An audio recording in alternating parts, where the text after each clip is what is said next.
আমরা ভারতের সঙ্গে বন্ধুত্বপূর্ণ সম্পর্ক চাই।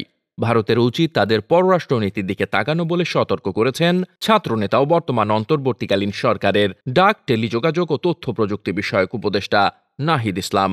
তিনি বলেন, শেখ হাসিনার আওয়ামী লীগের সঙ্গে সম্পর্ক ঘনিষ্ঠ করেছে ভারত, তারা বাংলাদেশের জনগণের সঙ্গে এই সম্পর্ক ঘনিষ্ঠ করেনি। আমরা ভারতের সঙ্গে বন্ধুত্বপূর্ণ সম্পর্ক চাই। ভারতের উচিত তাদের পররাষ্ট্র নীতির দিকে তাকানো, তা না হলে তারা পুরো দক্ষিণ এশিয়ায় সমস্যা হয়ে দাঁড়াবে। শেখ হাসিনার বিষয় উপদেষ্টা নাহিদ ইসলাম বলেন, তিনি কেন দেশ থেকে পালালেন তা জানার কৌতূহল আছে আমার।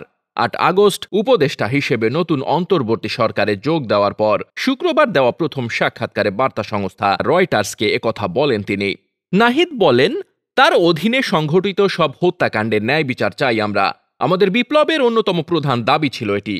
এমনকি তিনি যদি দেশে ফিরে না আসেন তাহলেও আমরা এই বিষয় নিয়ে কাজ করব। আমরা চাই তাকে গ্রেফতার করা হোক, সেটা হতে পারে নিয়মিত বিচারিক ব্যবস্থায় অথবা বিশেষ ট্রাইব্যুনালের মাধ্যমে। এ বিষয়ে কিভাবে কাজ করা যায় তা নিয়ে আমরা আলোচনা করছি।